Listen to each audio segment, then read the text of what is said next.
nagtanong sa atin about sa pagtitrain ng alimukon.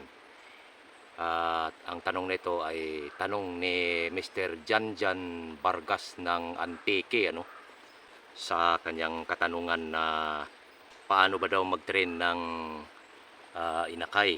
So ang kanyang inakay pala mga kanter ay ito. So yan ang kanyang inakay, 2 months and 2 weeks pa lamang, at sabi niya hindi pa raw ito humuhuni. So ayan, maganda ang iyong tanong mga kanter o kanter, yung ganyang klaseng alimukon, yung inakay mo, hindi mo naman sinabi kung ito ba ay handpid o nahuli mo lang ito sa bundok o nakuha ba ng pulot sa pagpangati mo, So itong inakay mo, kung handpid ito, ay masasabi ko dyan sa ganyang edad na 2 months and 2 weeks, so pwede mo nang sanayin yan sa bundok kung saan ang pinakamalapit na kakahuyan doon sa inyo ay pwede mo yang dalhin o isasabit sa mga maraming humuhuni na mga alimukon para yan ay masasanay. Kasi alam mo, kung dyan sa bahay mo unang humuni yan at lumalaki, tumatanda siya dyan na maabutan ng 3 to 6 month old at hindi mo pa nasanay yan, ay mahihirapan ka ng gawing katian yan dahil handpid yan o inakay. Mahirap kasing sanayin ang inakay kapag hindi mo alam ang iyong ginagawa. Kaya sa akin, base lang sa karanasan, 2 months or 3 months old ay sinasanay ko na yan, dinadala-dala ko na yan sa farm namin, sinasabit. Mas maganda kasi na dyan siya mag-umpisang maghuni sa kakahuyan o sa bundok natin. Kaya hanggat maaari, hanggang ganyan pa ang kanyang edad, ay sanayin mo na, sasanayin mo na siya kung gusto mo siyang magiging katian. Alam mo kasi ka-hunter, ay ang mga inakay mas mahirap sanayin yan kaysa mga alpas na makukuha lang natin sa gubat. Kasi alam natin na yung mga alpas na makukuha natin ay dati na silang palahuni at hindi tayo gaanong mahirapan kung sila man ay ititrain natin dahil sila ay humuhuni na. Yung inakay naman ay kailangan nating sanayin yan sa gubat para magiging katian, dahil magkaiba kasi ang alpas at saka yung mga inakay, lalo na kung handfeed. So yung edad na yan na 2 months old ay pwede mo nang sanayin yan hanggang sa masanay siyang mabuti at matuto siyang humuning mag-isa na dito lang, kagaya dito sa mga kakahuyan na yan. Sanayin mo na yan hanggat maaari, dahil kapag inintay mo pa yung tumanda o maabutan pa yan ng 6 months o 5 months, ay mahirap nang sanayin yan, dahil sanay kasi sa tao ang mga inakay.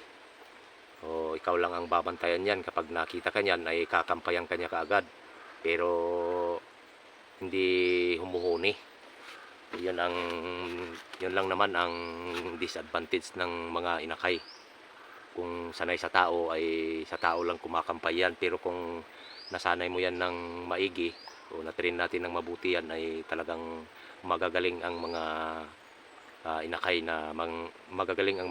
na katian, basta't ito ay maganda ang iyong pagtitrain sa alaga mo. Kaya sa edad na yan ay pwede mo nang daladalahin yan o kung saan mo pwedeng isasabit o kahit saan.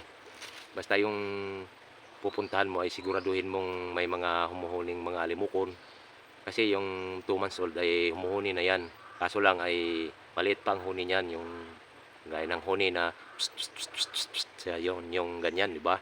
Humuhuni yan, yung panay sit-sit lang ang kanyang huni. Pero kapag ganyan sinasanay natin, ay mas mainam nga kung ganyan na sasanayin pa natin o sasanayin na natin Dahil yung huni niya na ganyan ay nilalapitan pa rin ng mga alpas yan. Dahil akala ng mga ibang alpas ay inakay nila yung ganyan. Kaya kung ako sa'yo, habang bata pa yung inakay mo ay sasanayin mo na yan. Sakali man ay tumanda siya, so sanay na siya na dalhin mo sa gubat. O matuto na siyang humuni na mag-isa. At kapag ganyan kasi canter yung handpid o inakay, kung hindi ka kasi marunong mag-train ng inakay ay napakahirap i-train ng mga inakay. Gaya nga yung okay lang yung iba na sanay na sa mga inakay, o halos inakay ang kanilang mga pangati. So yan, malaki din ang bilib ko sa kanila dahil yung mga inakay na tinitrain nila ay hindi biro mag-train ng mga inakay na alimukon na gawing katian, ano. Kaya yan, yung 2 months old mo ay pwede mo nang sanayin yan hanggang sa siya ay magiging katian. Huwag mong antayin na tumanda dyan sa bahay mo na huni lang ng huni dyan at saka mo i-train. So mahihirapan ka dyan na gawing katian ka, hunter. Sa akin ay na-experience ko na din yan, yung ganyan na inantay kong lumaki siya ng husto. Nung itinry ko na i-train sa edad niyang 6 months ay hindi na huhuni. Hindi na siya huhuni sa bundok. Dahil ayun, sanay na siya sa bahay lang na humuhuni dahil sobrang amo kasi yung mga inakay. Kaya yun ang disadvantage din ng inakay, na kapag sobrang amo ay kailangan natin din pailapin yan o sanayin din natin yan sa bundok para matuto siyang humuni na mag-isa. Hindi kagaya sa mga alpas na ang sasanayin lang natin ay paamuhin. Kailangan pa natin paamuhin yung mga alpas na makukuha natin sa bundok, ano. At saka antayin natin humuni. Kapag humuni kasi yung mga alpas na ginawang katian ay 100% kasi yan. Pag dinala sa bundok ay huhuni yan. Huhuni talaga yan. So, magkaiba ang inakay at saka alpas. O, magkaiba ang alpas at saka inakay tungkol sa pagtitrain. So, yun lang mga canter, yung mga sinasabi ko na yan. Ako naman po ay hindi eksperto. So, ang mga sinasabi kong yan ay base lamang po yan sa mga experience ko sa pag-aalaga ng mga ginagawang katian na mga alimukon. At sana yan ay nalinawan ng konti ang iyong pag-aalala sa iyong alaga. Ay yun lang ang gawin mo. Kailangan mo nang sanayin ang ganong edad.